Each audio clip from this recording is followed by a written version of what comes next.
Querida amiga, querido irmão, eu sou o Adolfo de Mendonça Júnior, o Adolfinho, do canal do YouTube Adolfinho Pesquisador.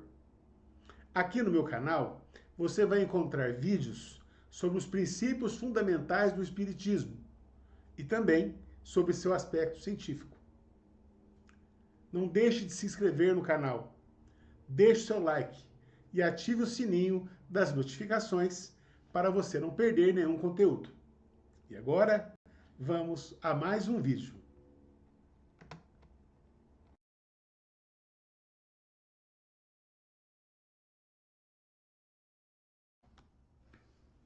Revista Espírita, alavanca de propagação do Espiritismo. Esse é o tema dessa palestra. E é importante dizer que eu fui convidado para apresentar uma palestra sobre a Revista Espírita num evento espírita. E a pessoa que me convidou, ela fez o contato, eu preparei a palestra e depois ela não me procurou mais.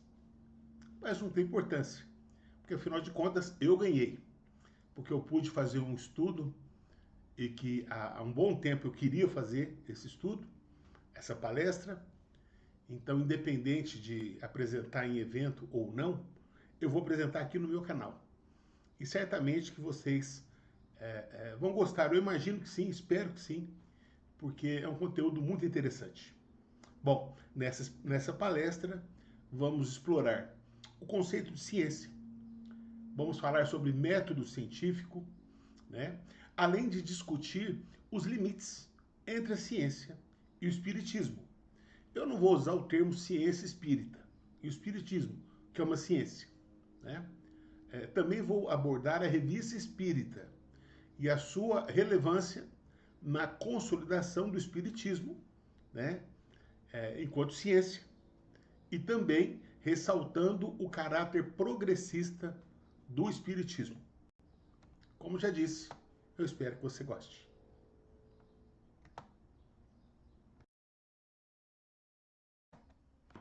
Então, antes de mais nada, nós vamos apresentar aqui o conceito de ciência. E eu vou procurar apresentar um conceito muito simples, tá? Vou procurar falar de uma maneira muito didática, muito clara, porque eu quero que você entenda o que é ciência. Esse bicho de 7 cabeças, para alguns, né? Que na verdade não é bicho de 7 cabeças. Bom, mas enfim, a ciência ela é um processo sistemático de investigação baseado em evidências que são observáveis e testáveis, com o objetivo de adquirir conhecimento. Então, a ciência é a busca pelo conhecimento, mas é uma busca pelo conhecimento de maneira sistemática, né? Sistemática, baseado em evidências que são observáveis e testáveis.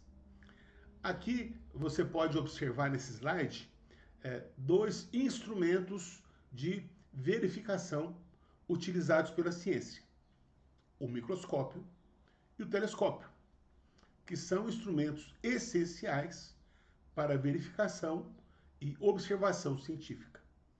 Então, eu me lembro que até poucos anos atrás, por conta do contexto da Covid-19, então as pessoas se preocupavam mais, né, com os vírus, né? E aí tem o que? O microscópio, que é um aparelho que ele faz com que amplie a visão de um vírus. O vírus que a gente não consegue enxergar de olho nu. Então, esse aparelho, o microscópio, ele faz o que? Aumentar o tamanho do vírus para que o pesquisador possa o quê? Fazer análises, observações e até mesmo testes, né? Um outro aparelho, na contramão do microscópio, é o telescópio. Porque com o telescópio, você vai observar os astros, né? As estrelas, as constelações, os sistemas solares. Então, são dois instrumentos muito importantes utilizados pela ciência. Então, cada ramo do conhecimento, ele tem o quê? Os seus instrumentos de verificação, de testes, né, de observação, que são muito importantes, tá?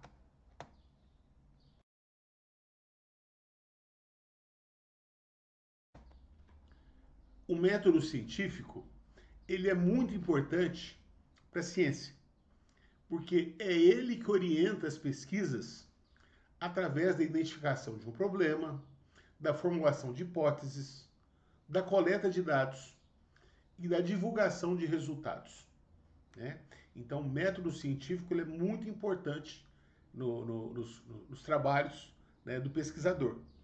Eu me lembro que quando eu estava em sala de aula e quando eu ia falar de método científico para os meus alunos, eu pegava um giz novo e falava assim, ó, bom, então, esse aqui é um giz. Se eu jogar esse giz para cima, ele vai cair no mesmo lugar. Essa é uma teoria, né? E eu também formulava uma hipótese. Ele vai cair no mesmo lugar e vai quebrar. Então, tem uma hipótese. Vai quebrar. Aí eu pegava o giz, eu jogava ele caía e quebrava. Aí eu pegava um segundo giz, falava a mesma coisa. Se eu pegar esse giz, se eu jogar ele para cima, ele vai cair no mesmo lugar. E vou lançar uma hipótese. E vai quebrar. E jogava o giz. E na terceira vez eu fazia a mesma coisa. E nas 3 ocasiões, o giz quebrava. Ou seja, eu tinha uma teoria, não é?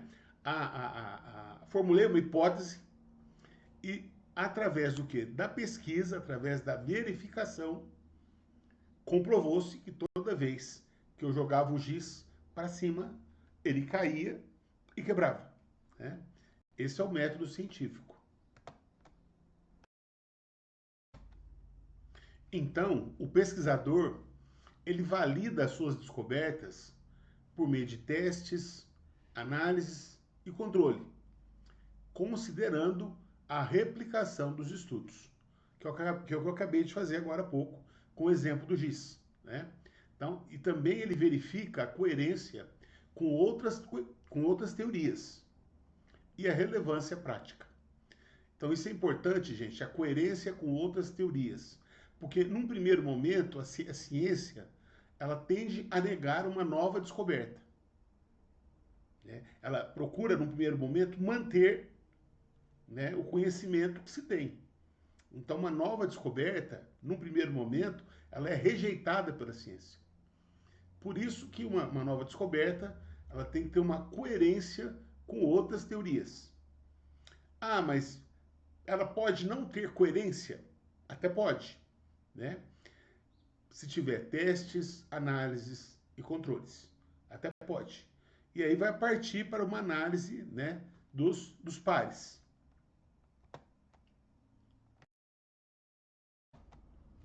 E o que vem a ser a avaliação por pares, né?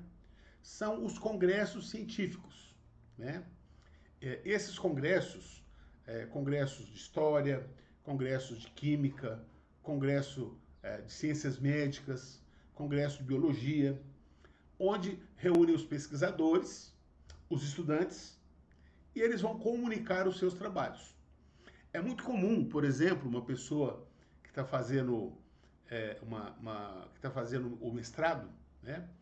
Vai defender, né, tá fazendo uma dissertação de mestrado, no caso, né? Então, é muito comum essa pessoa, ela tem esse estudante, né, do mestrado, por exemplo, ele tem que cumprir determinados créditos para ser aprovado. E um dos créditos é a participação em congresso científico. E não é só participar assistindo às apresentações, os trabalhos relacionados com o seu campo de pesquisa. É também apresentando parte da sua pesquisa, parte do seu trabalho, né? É um capítulo. É muito comum isso. Então, o estudante está escrevendo lá a sua dissertação de mestrado, ainda não terminou a dissertação, chegou até um ponto, então ali ele escreve um artigo científico, apresenta no congresso, para ouvir, e ali ele vai ouvir uma banca, né, que vai fazer o quê? Vai tecer críticas e vão apresentar sugestões para ele. Aí, com base nessas críticas, nessas sugestões, ele vai rever o que ele já fez até então e vai aprimorar o seu texto. Então, como que é importante a participação nos congressos científicos, né? Esses congressos, eles compõem o chamado mainstream, eu não sei se a pronúncia é bem essa, né? O mainstream científico, ou seja, o paradigma dominante. Então, cada área do conhecimento, ela tem hoje, né, o chamado paradigma dominante, aquilo que a ciência acredita. E amanhã ou depois, alguém pode trazer uma nova informação, uma nova descoberta, né, que pode até mudar esse paradigma dominante. Mas a ciência, num primeiro momento, ela tende a negar qualquer nova informação, né?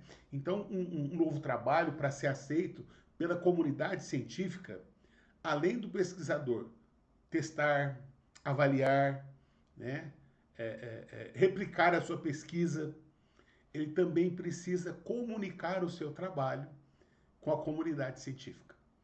É dessa maneira que ele, uma vez apresentando um trabalho, né, um estudante lá que está fazendo uma dissertação de mestrado, normalmente ele pega lá um capítulo da sua dissertação e apresenta num congresso. Ali ele vai ouvir críticas, sugestões e vai aprimorar o seu texto, né? Então é muito importante a avaliação por pares, participar de congressos científicos. Isso é muito importante, né? E toda pesquisa envolve comunicação. Então, faz parte do métier científico a participação em congressos científicos, né? Isso é muito, muito importante. E as publicações desses congressos, né, elas formam a chamada literatura científica. E essa literatura científica, ela constitui aquilo que nós chamamos de arcabouço teórico de uma determinada área de estudo. É assim na história, é assim na biologia, é assim na física, é assim nas ciências médicas, né, etc.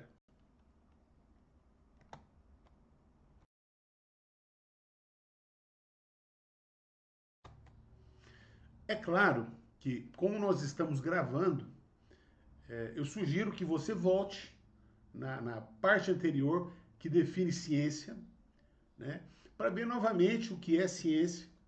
E se quiser até para ficar mais completo o seu estudo, eu sugiro que você pegue um caderno e copie esses slides, né? Pelo menos definindo o que é ciência. E aqui nós vamos entrar num campo que já é mais conhecido dos espíritas, que é o conceito de Kardec de ciência espírita. Normalmente a gente não fala ciência espírita, nós falamos do espiritismo, né? Mas é Kardec que classifica o espiritismo como uma ciência, né? Então diz Kardec, o espiritismo é ao mesmo tempo uma ciência de observação e uma doutrina filosófica. Como ciência, e o recorte, ó, olha só, como ciência, né? Ciência prática, no caso, ele consiste nas relações que se estabelecem entre nós e os espíritos.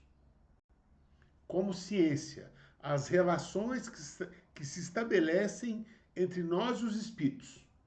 Isso é ciência espírita. Ela trata das relações que se estabelecem entre nós e os espíritos. Desculpem, viu, gente? A redundância é importante. Como filosofia, compreende todas as consequências morais que dimanam dessas mesmas relações. Tá? Então, o Espiritismo é uma ciência porque ele estuda o mundo espiritual, ele estuda os espíritos, né, e as relações dos espíritos com as nossas vidas. Por isso que o Espiritismo é uma ciência. Ainda o conceito de Kardec. Podemos defini-lo assim, ele se referindo ao Espiritismo. O Espiritismo é uma ciência que trata da natureza, da origem e do destino dos espíritos, bem como de suas relações com o mundo corporal. Está no preâmbulo do livro que é o Espiritismo, Allan Kardec. E essa, gente, é a melhor definição de ciência espírita, tá? Então, é Kardec dizendo que o Espiritismo, ele trata da natureza, da origem e do destino dos espíritos e das suas relações conosco, né? Então está aqui a definição clássica, né, espírita, sobre ciência espírita. Por que que o espiritismo é uma ciência? Porque ele estuda algo que a ciência não estuda: a natureza, a origem e o destino dos espíritos, assim como a sua relação com o nosso mundo e com as nossas vidas.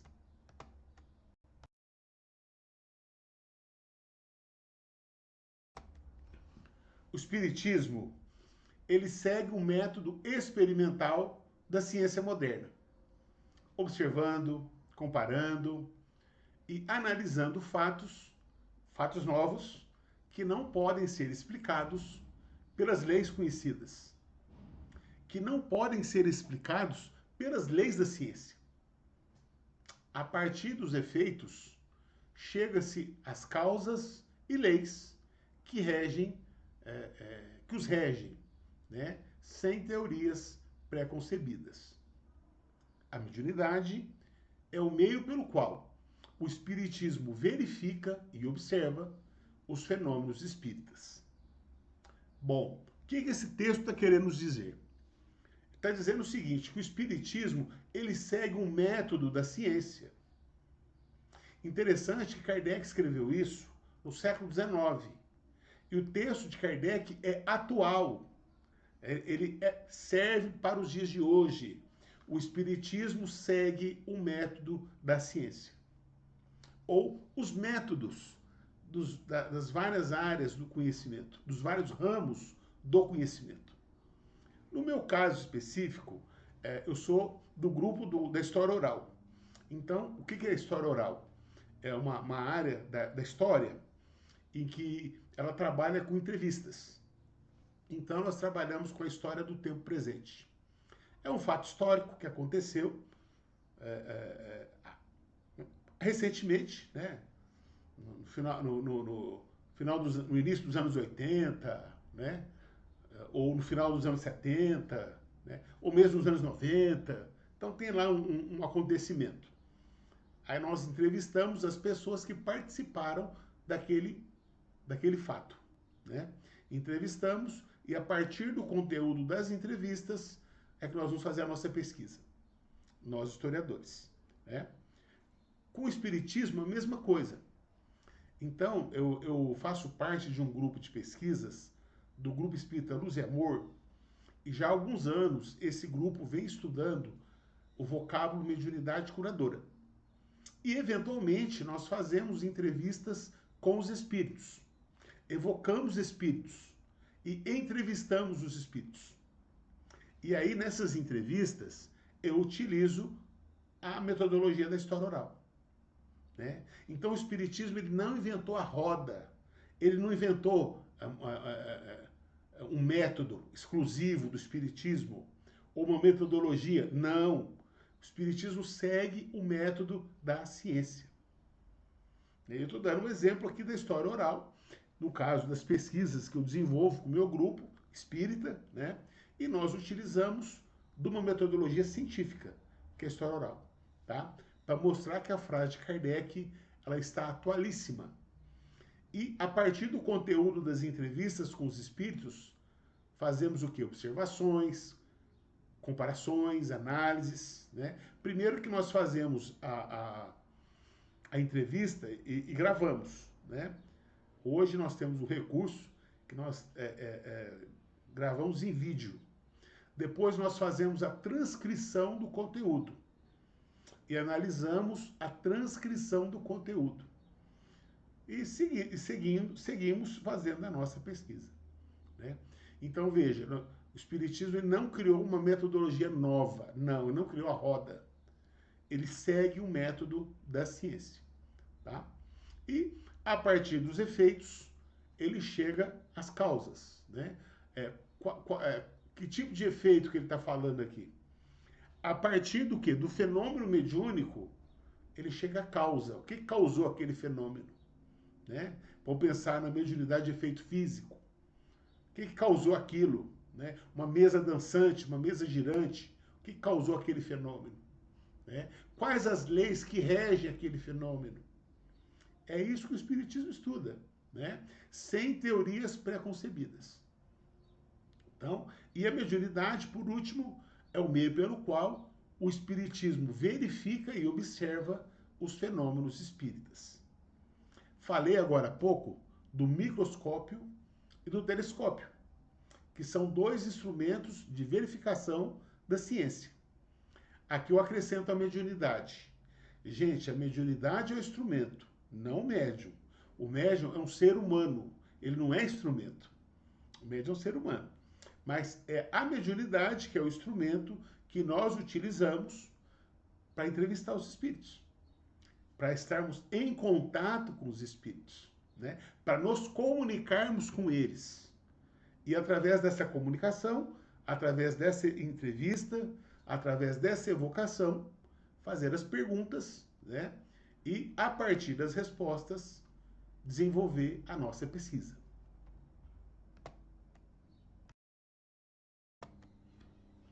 Olha que coisa interessante. A existência dos espíritos e outros princípios espíritas são concluídos pela observação dos fatos. Pela observação. O Espiritismo não inventou o princípio espiritual, mas demonstrou a sua existência com provas incontestáveis, né? E reconhece dois princípios fundamentais, o material e o espiritual. Isso aqui, gente, é muito importante, mas muito importante. Por quê? Porque o Espiritismo, ele não inventou o princípio espiritual, mas o objeto de estudo do Espiritismo é o princípio espiritual. O objeto de estudo do Espiritismo são os espíritos, a sua origem, a sua natureza e o seu destino, né? Objeto de estudo do Espiritismo as relações dos espíritos com o nosso mundo, com as nossas vidas. E isso difere o Espiritismo da ciência, porque o objeto de estudo da ciência é o elemento material, é o homem, é a sociedade, é o reino mineral, o reino vegetal, o reino animal, né? É o ar, né? São os outros planetas, enfim, a natureza, né? Então, a ciência, ela não estuda o princípio espiritual. Ela estuda o princípio material. Por isso que o Espiritismo não compete com a ciência. O Espiritismo e a ciência, eles se completam. Porque a ciência vai até um ponto. E aonde para a ciência é onde começa a investigação da ciência espírita. Então o Espiritismo ele não é conflitante com as demais áreas do conhecimento. Não, ele é uma ciência, como as demais. Só que o seu objeto de estudo é outro, né? E tem uma frase de Kardec que eu gosto muito também, uma frase de Kardec, que ele fala assim, ó: não foram os fatos que vieram a posteriori confirmar a teoria. A teoria é que veio subsequentemente explicar e resumir os fatos. Ou seja, na ciência, lembra o exemplo do giz que eu dei? Eu tinha uma teoria, né? Eu falei, se eu pegar esse giz, jogar ele para cima, ele vai cair no mesmo lugar. Essa é uma teoria. Até lancei uma hipótese. E vai quebrar. Não é? Aí o que eu fiz? Eu fui lá e fiz um experimento. Não é? Eu joguei o giz e ele quebrou. Então, o fato, ele confirmou a teoria. O experimento confirmou a teoria. Eu precisei jogar o giz para cima para ele cair no mesmo lugar e quebrar, né? Agora, em matéria de espiritismo, não foram os fatos que vieram confirmar a teoria, porque Kardec ele não sabia nada de teoria. Por isso que no slide anterior fala assim, ó, sem teoria pré-concebida. Porque Kardec estava examinando o fato, o fenômeno, e observando o fenômeno, o fato, né, o acontecimento, é que ele chegou na teoria. Então ele não tinha teoria, né? É um pouco diferente da ciência. Porque a ciência começa o quê? Ser parte da teoria. E o experimento vai confirmar ou não a teoria. No caso do espiritismo, não, né? A observação do fato, do fenômeno mediúnico, é que levou Kardec à teoria, né? Isso é muito interessante, gente. Eu acho que o Adolfinho fez propaganda enganosa, hein? Até agora ele não falou nada da Revista Espírita. Não, calma. Então vamos apresentar a Revista Espírita. Vamos falar da revista. Bom, em janeiro de 1858, é importante lembrar que o Livro dos Espíritos foi publicado no dia 18 de abril de 1857. Aí, em janeiro do ano seguinte, foi publicada a primeira edição da Revista Espírita, que é o primeiro e mais importante periódico de divulgação do Espiritismo. E o que a Revista Espírita tem? Ela contém relatos de manifestações de espíritos, ela tem ensinamentos sobre o mundo invisível, o mundo visível, né? E explicações sobre mitologia e crenças populares. Sendo Allan Kardec seu fundador, seu redator e seu editor-chefe. Meu pai do céu! Então, Allan Kardec ele carregava nas costas a revista. E é importante dizer que era um periódico mensal. Então, todo mês, as pessoas recebiam nas bancas a revista Espírita. Então, aqui, ó, em janeiro, ele entregou a primeira revista, que era de janeiro de 1858. Em fevereiro, todo mundo lá na banca comprou a revista de fevereiro de 58. E assim, todos os meses, tinha o quê? Uma edição da Revista Espírita. Hoje, nós compramos um livro.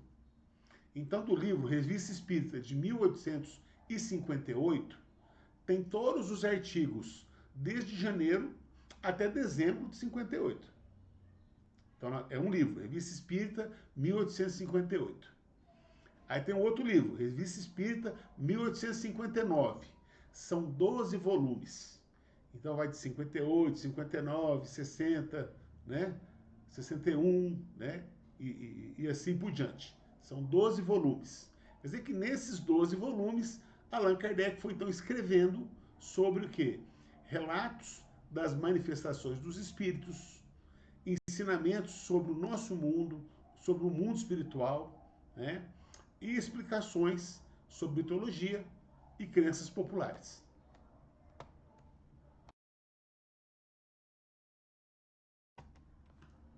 Eu sou fã de Allan Kardec. Veja o que ele escreveu na introdução da Revista Espírita de janeiro de 1858, quando ele acabou de lançar a revista. É Kardec. Claro que eu peguei só um trecho da introdução, vale a pena a leitura da introdução da revista de janeiro de 1858. Aliás, que vale a pena a leitura de toda a Revista Espírita, é fantástica. Mas vamos ao texto. Há aspas para Allan Kardec. Acolheremos todas as observações que nos forem dirigidas e tentaremos, tanto quanto nola permita, o estado dos conhecimentos adquiridos, dirimir as dúvidas e esclarecer os pontos ainda obscuros.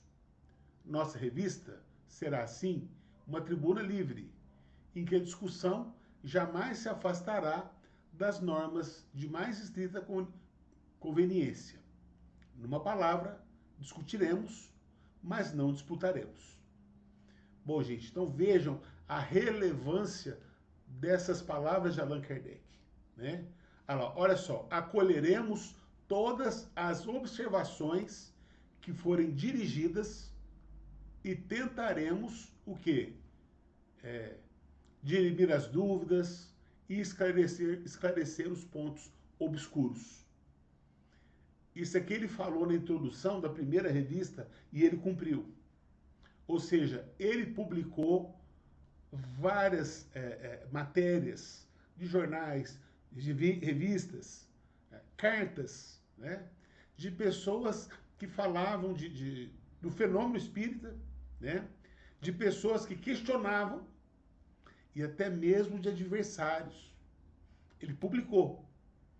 Por isso que ele usa a expressão: a revista se tornará uma tribuna livre. É livre.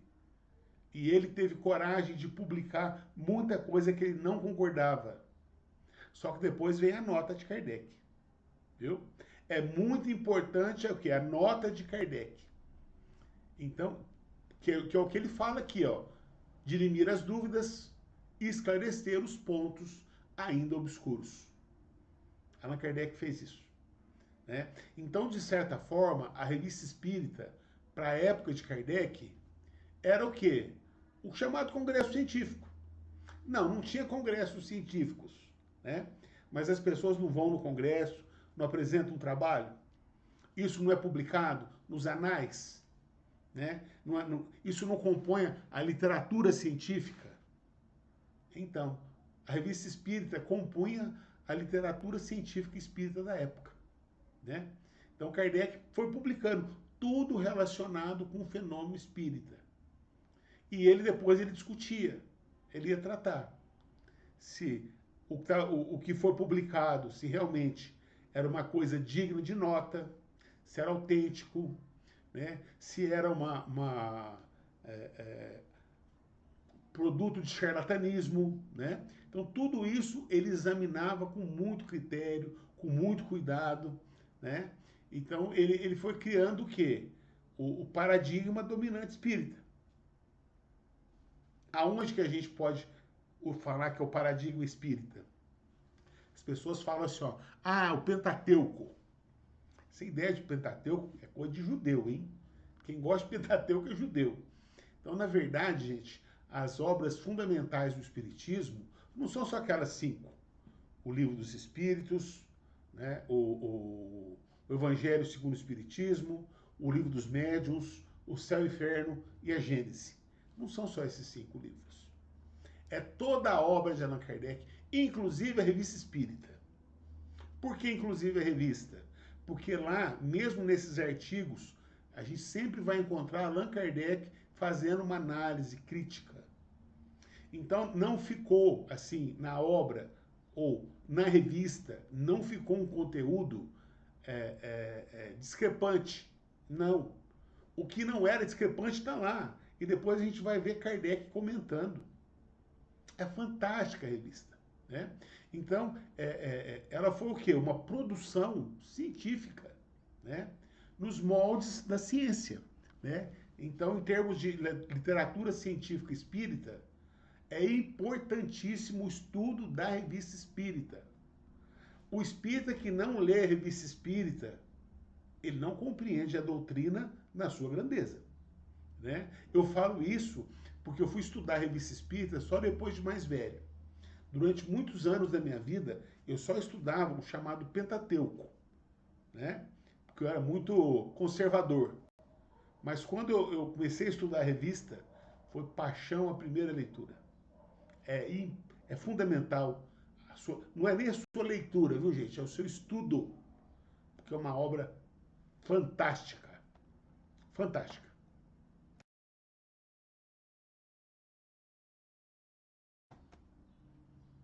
Essa apresentação aqui é só um trecho da apresentação. É da Revista Espírita, da Federação Espírita Brasileira, da FEB, cujo tradutor é o Evandro Noleto, tá? E na apresentação, quem faz a apresentação era o presidente da FEB à época, o Nestor Mazotti, Nestor João Mazotti. E é muito interessante o que o Nestor Mazotti fala nesse trecho da apresentação, e que eu vou compartilhar com vocês. Então, aspas para Nestor Mazotti. Nos seus primeiros 12 anos, a Revista Espírita foi o complemento e o desenvolvimento da obra doutrinária encetada por Allan Kardec e também o seu principal esteio. Além do codificador, a revista contou com a colaboração de centenas de participantes, encarnados e desencarnados, franceses e de outras nações, dentre os quais cientistas, literatos, filósofos, religiosos e homens do povo, cada qual ajudando a lançar a sua respectiva esfera de ação os alicerces sobre os quais se erguia o ponteroso edifício do Espiritismo. Fecha aspas.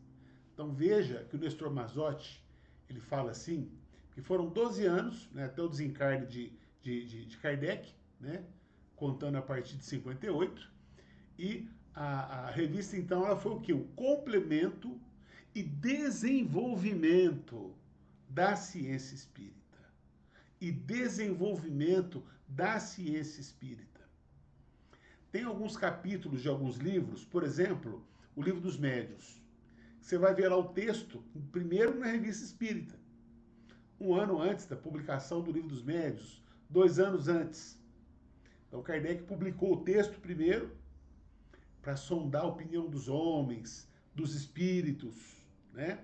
Porque se fosse o caso, depois ele ia fazer algumas alterações, algumas mudanças. Olha, gente, igualzinho lá nos congressos científicos, que o pesquisador apresenta o seu trabalho, apresenta para uma banca, não é? Recebe críticas, aí ele vai o quê? Melhorar a redação do seu trabalho. Kardec fez a mesma coisa nesses 12 anos, né? Então nós vamos encontrar de alguns livros, como por exemplo o Livro dos Médiuns, né? Nós vamos encontrar antes da publicação do Livro dos Médiuns, os artigos do Livro dos Médiuns publicados anteriormente na revista. Então Kardec publicava antes, via a reação dos homens, dos espíritos, para depois ele lançar em definitivo o livro, né? Então, gente, é ou não é fazer ciência a revista espírita, né? Não por acaso o Nestor Mazotti está falando e com muita propriedade, né? É um complemento e desenvolvimento da obra doutrinária de Allan Kardec. É o desenvolvimento da ciência espírita, né? Porque, inclusive, muitas dúvidas que ele publicou na revista, depois ele acabou colocando os livros dele também, né? Porque às vezes é uma coisa, uma dúvida aqui, outra ali, que não havia até então chamado a atenção dele, de repente chamou a atenção e ele foi lá e contemplou com aquele tipo de informação, né? Então é uma obra fundamental a Revista Espírita. E outra coisa interessante, né? Além de franceses, colaboradores, povos de outros países, tem inclusive, gente, lá uma carta de um grupo brasileiro falando do espiritismo na Bahia. Porque o espiritismo surge no Brasil, na Bahia. Depois é que ele se desenvolve no Rio de Janeiro, né? Muita gente pensa que começa no Rio. Não, começa primeiro na Bahia, né? Então tem uma carta de espíritas brasileiros, né, que Allan Kardec comenta na Revista Espírita. E ele fala também de colaboradores de várias áreas do conhecimento.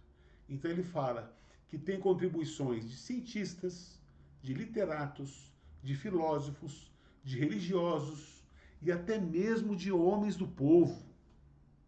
Olha que beleza, olha que beleza, né? Cada qual dentro do seu ramo de atuação, procurando colaborar com o desenvolvimento do espiritismo. Então a revista, gente, ela é primordial para todos nós.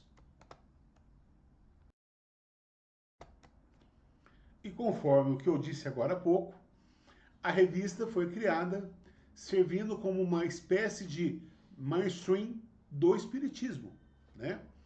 Então nela Kardec apresentava a elaboração da doutrina, as experiências que ele realizava, o tratamento das mensagens recebidas, né? As evocações e como que ele trabalhava.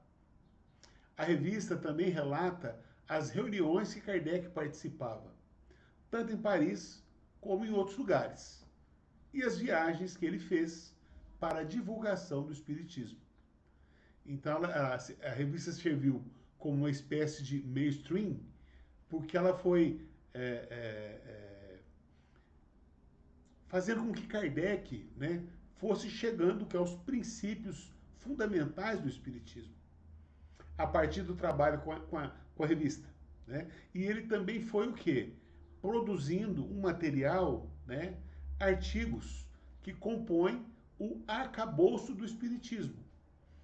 Então, para conhecer o Espiritismo a fundo, é imprescindível o estudo da Revista Espírita. Com certeza. Aqui eu quero chamar a sua atenção, porque a Revista Espírita, ela discute os fundamentos da ciência espírita. Então, por exemplo, no Livro dos Espíritos, e aí só para refrescar nossa memória, o Livro dos Espíritos foi publicado em 1857. Então, no Livro dos Espíritos e no Livro dos Médiuns, que foi publicado em 1861, né, Kardec ele aborda o tema da possessão. E nesses livros, ele afirma, né, que não existe a possessão absoluta. Tá lá. E essa informação nós também vamos encontrar nos livros O que é o Espiritismo e na Revista Espírita. Quer dizer, são 4 livros, sendo o Livro dos Espíritos, que é o principal livro, né, da codificação, e no Livro dos Médiuns, que é um livro específico para médiuns. Né? Então, nesses livros, Kardec fala que não existe possessão absoluta. Eu fiz questão de reproduzir Allan Kardec falando no Livro dos Espíritos. Então tá lá, o Livro dos Espíritos, parte 2ª, capítulo 9, item 474. Ou, se preferir, pergunta 474. Allan Kardec. Desde que não há possessão propriamente dita, isto é, coabitação de 2 espíritos no mesmo corpo, pode a alma ficar na dependência de outro espírito, de modo a se achar subjugada ou obsediada, ao ponto de sua vontade vir a achar-se, de certa maneira, paralisada? Então, na própria pergunta, Kardec já afirma: não há possessão propriamente dita. E ele segue na pergunta, né? Será que, nesse caso, não seria uma subjugação? A subjugação é um tipo de obsessão. Claro que o tema aqui nosso não é sobre obsessão, nós não vamos nos alongar, mas ele está falando que não há possessão propriamente dita. E os espíritos, sem dúvida, quer dizer, os espíritos concordam com ele, né? E são esses os verdadeiros possessos. Esses quem? Aquela pessoa que fica o quê? Obsidiada, né? Subjugada. Então, a pessoa que fica subjugada, ela fica na dependência de outro espírito. Então, aí os espíritos respondem, e esses são os verdadeiros possessos. Vejam, gente, que Kardec está falando que não há possessão propriamente dita, e ele pergunta, não seria a subjugação? Né? E os espíritos, sem dúvida, é isso mesmo. Os verdadeiros possessos, quer dizer, não há possessão. Há o quê? A subjugação, que é quando a pessoa fica na dependência ou dependente de outro espírito. Livro dos Espíritos, item 474.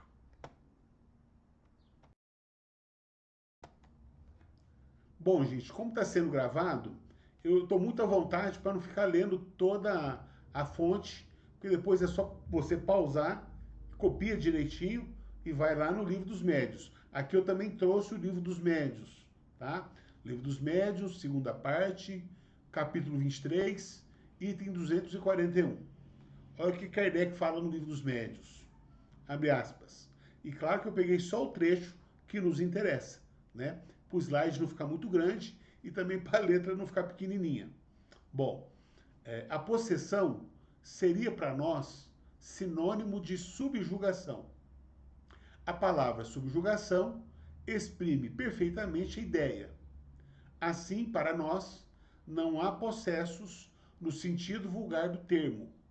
Há somente obsidiados, subjugados e fascinados. Livro dos Médiuns. Então, gente, quem faz Cohen? Quem estuda o Cohen?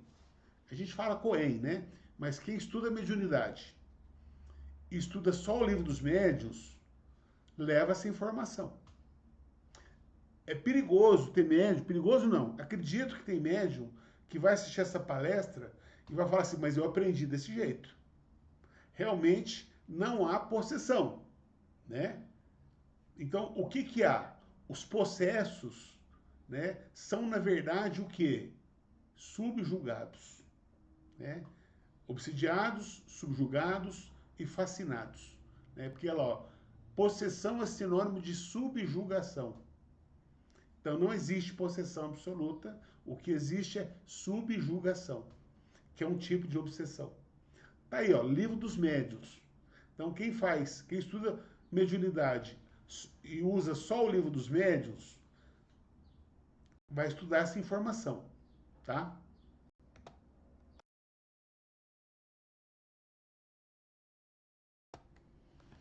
Mas como o Adolfinho é danado, no bom sentido da palavra, né? Olha lá. No entanto, após estudar melhor o tema na Revista Espírita, porque o nosso tema aqui hoje é a Revista Espírita, não é? Então, o importante é a Revista Espírita.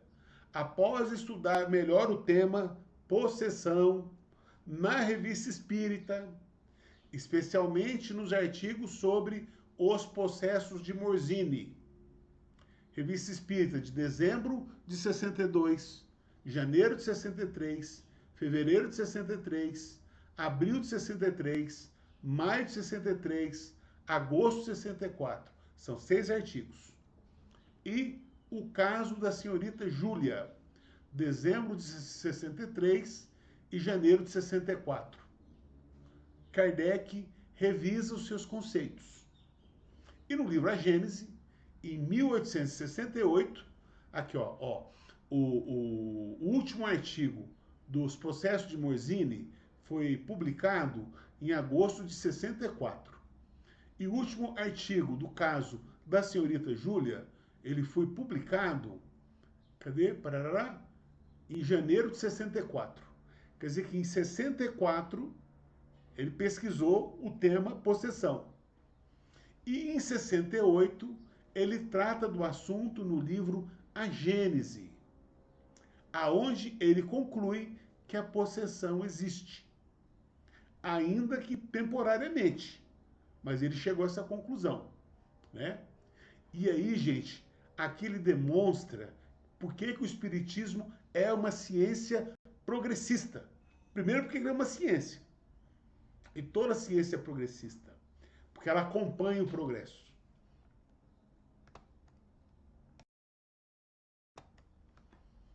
Eu reitero novamente a importância de vocês buscarem a fonte. Então agora eu vou usar a Revista Espírita de dezembro de 1863. O artigo é Um Caso de Possessão, Senhorita Júlia. Dezembro de 63. Olha o que Kardec fala, depois que ele analisou o tema, né? Olha o que ele fala. Abre aspas para Allan Kardec. Dissemos que não havia possessos no sentido vulgar do vocábulo, mas subjugados. Mudamos de opinião sobre essa afirmativa absoluta, porque agora nos é demonstrado que pode haver verdadeira possessão, isto é, substituição, posto que parcial, de um espírito encarnado por um espírito errante. Olha, gente, Allan Kardec, o que ele está falando? Mudamos de opinião. Existe a possessão absoluta, ainda que por pouco tempo, ainda que temporariamente, mas ela existe, né? E ele vai mais além, né? Porque agora nos é demonstrado que pode haver verdadeira possessão. Então, não só Kardec mudou de opinião, como os espíritos que estavam com ele. Porque não sei se vocês lembram, lá na pergunta de O Livro dos Espíritos, né? Allan Kardec ele afirmou dizendo que não havia possessão absoluta e os espíritos concordaram com ele naquele momento. E os espíritos concordaram com ele naquele momento. Agora, Allan Kardec, ele fala assim, ó, que nos demonstraram que pode haver verdadeira possessão. Mudamos de opinião. Isso é ciência. Por isso que o Espiritismo é uma ciência. Por isso que o Espiritismo é uma doutrina progressista. E é por isso que eu amo o Espiritismo. É por isso que eu amo Allan Kardec. E claro, né, gente? Para aqueles que conferem somente ao chamado Pentateuco como as obras fundamentais do Espiritismo, vamos ao livro A Gênese, né? A Gênese, capítulo 14, adoro o capítulo 14, né? Item 47. Item 47. Não vou ficar lendo todo o conteúdo aqui da fonte, porque vocês têm que ir lá no livro A Gênese. Aspas para Allan Kardec.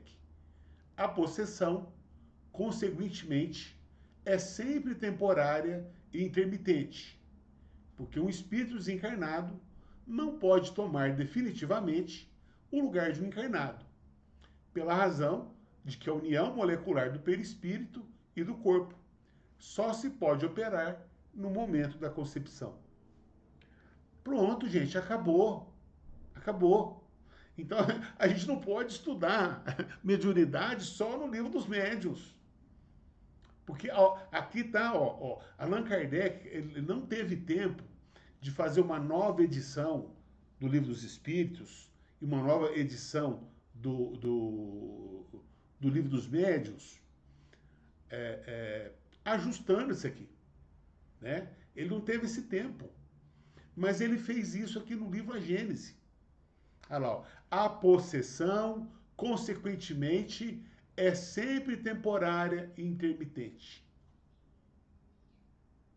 Ela existe. Ela é temporária, mas existe. A possessão absoluta. Então veja, aqui Kardec mudou de opinião. Ele falou isso na Revista Espírita. Ele pesquisou na Revista Espírita. E se convenceu de que ela existe.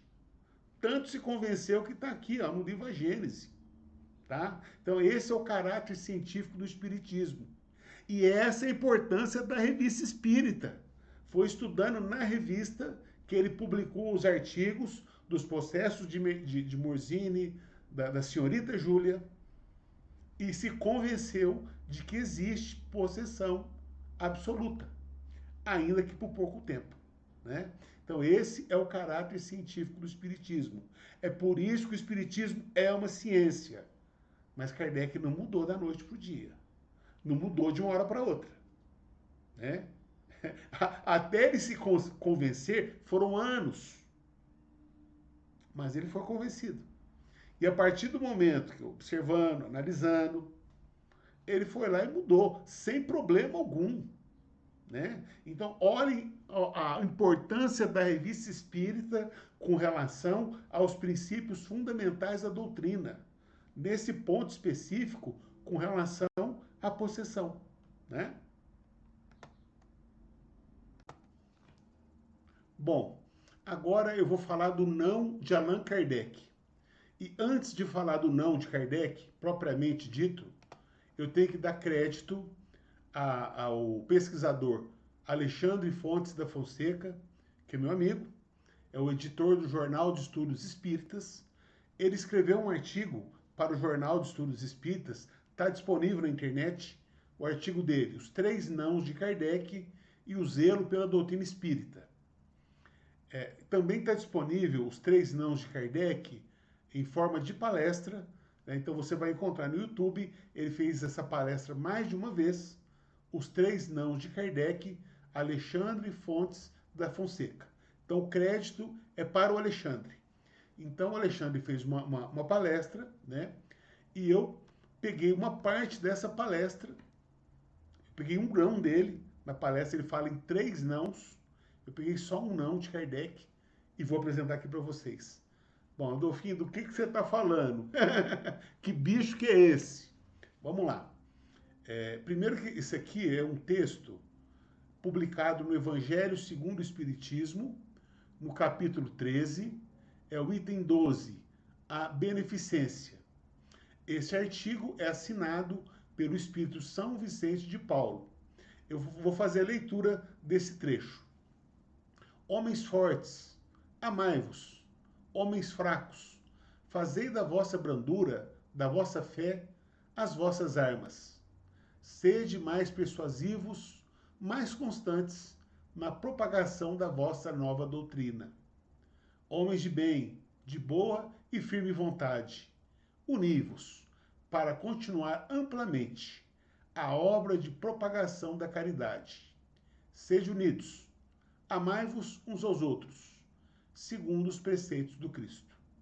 Bom, então tá aqui, é um trecho de uma mensagem muito boa, lá do Evangelho segundo o Espiritismo, a beneficência, esse é o nome da mensagem, está no capítulo 13. Não saiba a vossa mão esquerda o que faz a vossa mão direita. Tá, mas por que você está fazendo a leitura desse trecho, desse artigo, Adolfo? Porque no próximo slide eu vou mostrar um parágrafo desse artigo que Allan Kardec censurou. Opa, o que foi, Adolfinho? Deixa eu explicar. Esse artigo, originalmente, ele foi publicado na Revista Espírita. Lembra que a Revista Espírita, Allan Kardec publicava primeiro na revista e depois ele passou a dar a opinião das pessoas? Lembra? Então, ele publicou primeiro o artigo na Revista Espírita. Aí tem um ponto que eu vou mostrar para vocês que Allan Kardec achou que dava dupla interpretação. Então ele evocou o Espírito, São Vicente de Paulo. Fez as perguntas que ele achou pertinentes, as respostas foram muito boas, mas Kardec tirou um parágrafo e publicou o texto. Então eu vou pedir para você comparar esse artigo, guarda bem o nome, é o Evangelho, capítulo 13, é o item 12, a beneficência, assinada por São Vicente de Paulo. Bom, então o artigo que eu estava dizendo para vocês é da Revista Espírita de agosto de 1858, A Caridade por São Vicente de Paulo. Então é esse artigo que você vai ter que comparar o Evangelho, né? Com esse aqui, ó, tá? O Evangelho, capítulo 13, item 12. Então vamos lá. Esse aqui é o parágrafo que foi cortado, tá? Que Allan Kardec não manteve lá no texto que foi publicado no Evangelho. Então vamos lá, ó. Quando deixardes que o vosso coração se abra à súplica do primeiro infeliz que vos estender a mão, quando lhe derdes sem se perguntar se sua miséria é fingida ou se seu mal tem um vício como causa, quando deixardes toda a justiça nas mãos de Deus, quando deixardes a cargo do Criador o castigo de todas as falsas misérias, enfim, quando praticardes a caridade pelo só prazer que ela proporciona, sem questionardes a sua utilidade, então sereis os filhos que Deus amará e que chamarás para si. Ponto. Esse trecho Allan Kardec cortou, tá? Eu vou só repetir o que eu coloquei em caixa alta, só para destacar, que depois a gente vai continuar conversando no próximo slide. Então tá lá, ó. Quando deixardes que o vosso coração, sobre caridade o assunto, tá? Quando deixardes que o vosso coração se abra à súplica do primeiro infeliz que vos estender a mão, quando lhes derdes, sem se perguntar se sua miséria é fingida ou se seu mal tem um vício como causa. Como o nosso tema aqui não é esse, eu não vou perguntar para você, você achou que está esquisito esse trecho? Né? Nós não vamos ficar discutindo ele aqui, porque não é o objetivo dessa palestra. Mas o Alexandre faz isso para a palestra dele, dos 3 nãos de Kardec. Então ele pergunta, vocês estão achando algo estranho aqui, nesse trecho? Né? Então vamos para a sequência. Kardec achou. Então, assim, ó, tem na publicação, vou até voltar lá um pouquinho, quer ver? Deixa eu voltar lá. Ah, lá na Revista Espírita de agosto de 58, no final da mensagem, tá, aparece o quê? Esse texto aqui. Eu resumi, coloquei só o que nos interessa, tá? Mas esse primeiro parágrafo é meu, tá? Na sequência da publicação do artigo, sem arrogância e com muito respeito, Allan Kardec promove o seguinte debate com São Vicente de Paulo. Ou seja, Kardec leu a mensagem, na época dele era psicografada, ele ficou incomodado, né? Evocou São Vicente de Paulo, que é um espírito nobre, é um espírito de escola, é um espírito evoluidíssimo. Aí Kardec fala assim para ele, abre aspas, né? Poderíeis permitir-nos algumas perguntas complementares a respeito do que acabaste de dizer? Aí o Espírito responde, São Vicente de Paulo, certamente, pois o meu objetivo é esclarecer-vos. Perguntai o que quiserdes. Então aqui, gente, o Espírito está revelando que realmente é um Espírito muito evoluído. Pode perguntar o que quiserdes. O meu objetivo é esclarecer-vos. Isso é espírito evoluído, gente. Viu? Isso é espírito nobre. Nobre. Mas Kardec estava incomodado, falou: posso fazer algumas perguntas? O espírito, pode. Né? Então a primeira pergunta é essa aqui, ó. Na pergunta é Kardec, tá? Na resposta é o espírito. Mas para nós o mais importante é a pergunta, tá? Então vai lá, Kardec, ó. A caridade pode ser compreendida de duas maneiras: a esmola, propriamente dita, e o amor aos semelhantes. Kardec está afirmando. Ó, tem dois tipos de caridade: a esmola e o amor ao próximo. Quando nos dissestes que era necessário abrir o coração ao pedir do infeliz que nos estende a mão, sem lhe perguntar se sua miséria é fingida, não quisestes falar da caridade do ponto de vista da esmola? Sim, apenas nesse sentido. Então, vamos voltar lá no texto, depois a gente volta aqui, tá? Voltar lá no texto. Olha lá, ó. Quando deixardes que o vosso coração se abra à súplica do primeiro infeliz que vos estender a mão, pedindo, né? Estender a mão, tá pedindo. Quando lhes derdes, sem se perguntar se a sua miséria é fingida ou se o seu mal tem um vício como causa. Esse é o trecho. Esse é o trecho. Aí a pergunta: a caridade pode ser compreendida de duas maneiras: a esmola e o amor ao próximo. Quando dissestes que era necessário abrir o coração ao pedido do infeliz que nos estende a mão, sem lhe perguntar se sua miséria é fingida, não quisestes falar da caridade do ponto de vista da esmola? Sim, apenas nesse parágrafo. Tá, eu estou falando então da esmola. É nesse sentido. Aí olha Kardec na segunda pergunta. Kardec é demais. Né? Fala assim, ó. Dissestes que deveríamos deixar à justiça de Deus a apreciação da falsa miséria. Entretanto, parece-nos que dar sem discernimento àqueles que não necessitam ou que poderiam ganhar na vida por um trabalho honesto é encorajar o vício e a preguiça. Olha o que Kardec está falando, eu vou repetir. Dissestes que deveríamos deixar à justiça de Deus a apreciação da falsa miséria. Entretanto, parece-nos que dar sem discernimento, quer dizer, fazer caridade, dar esmola, sem discernimento, àqueles que não necessitam, ou que poderiam ganhar na vida por um trabalho honesto, é encorajar o vício e a preguiça. Kardec está afirmando.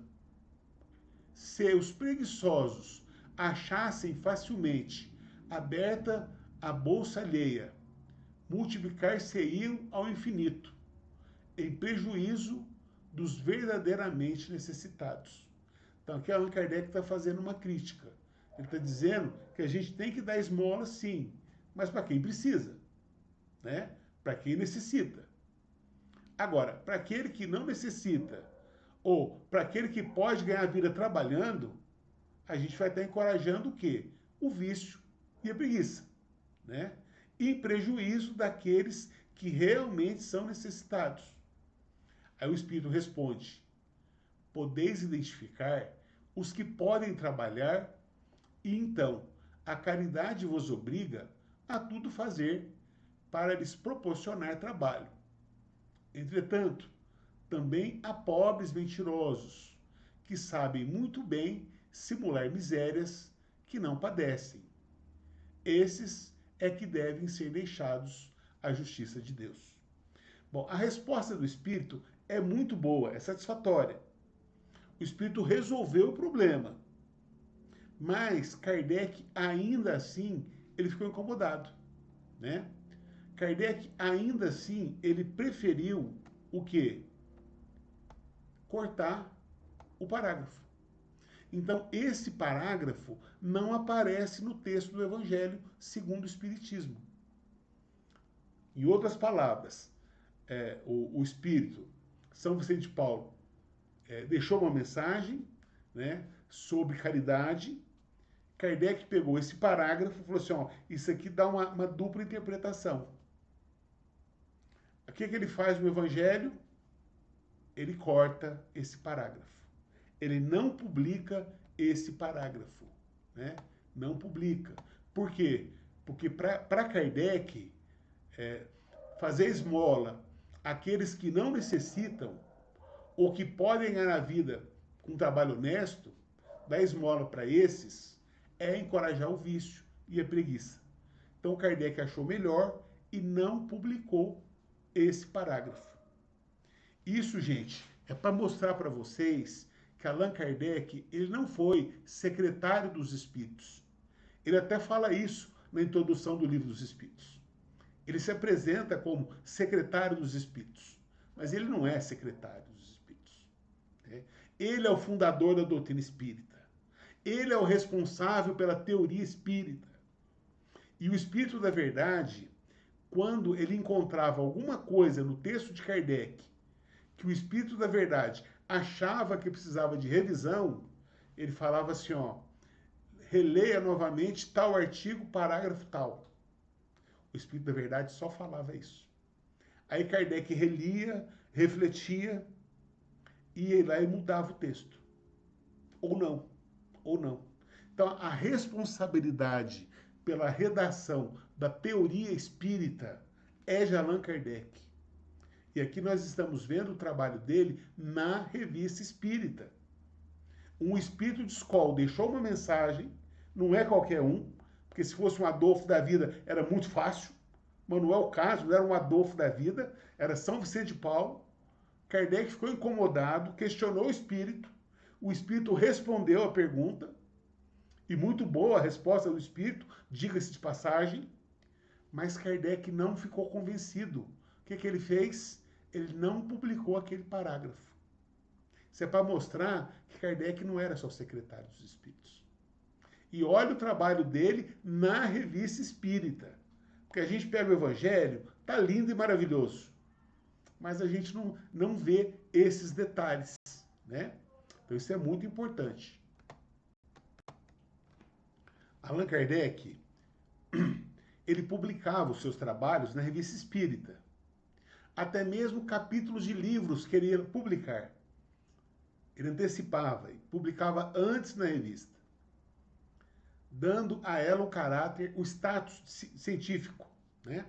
Não era um caráter de local aonde ele sondava a opinião das pessoas e dos espíritos.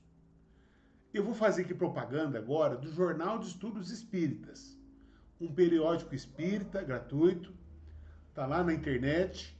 Então você vai no Google e vai digitar Jornal de Estudos Espíritas. Lá você vai encontrar uma série de artigos relacionados com a temática espírita. e você que é autor, tem interesse em publicar um artigo lá no Jornal de Estudos Espíritas, ao acessar o site, você vai encontrar lá um link para os autores, com instruções de como escrever o seu artigo e publicar no Jornal de Estudos Espíritas.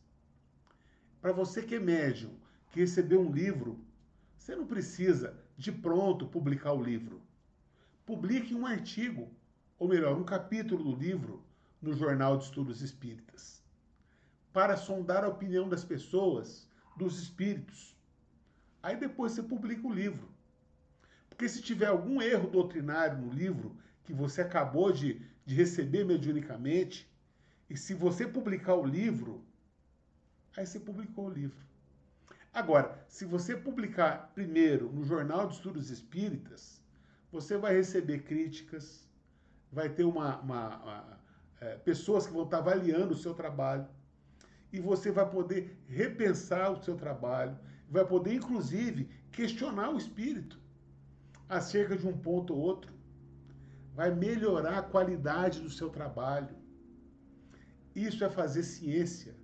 Isso é fazer ciência espírita. Então, esse site é gratuito. Não publique de pronto um livro espírita. Publique primeiro um capítulo lá no Jornal de Estudos Espíritas. E para você que é leitor e que aprecia bons textos de temática espírita, então conheça o Jornal de Estudos Espíritas. Lá tem vários artigos. Tem até artigo meu, viu, gente? Mas isso é matéria para outra palestra, para outra live, tá bom? Estamos chegando ao final desse vídeo. Espero que você tenha gostado.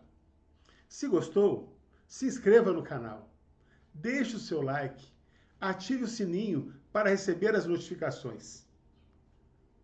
Espero ver você no próximo vídeo. Um abraço e até lá.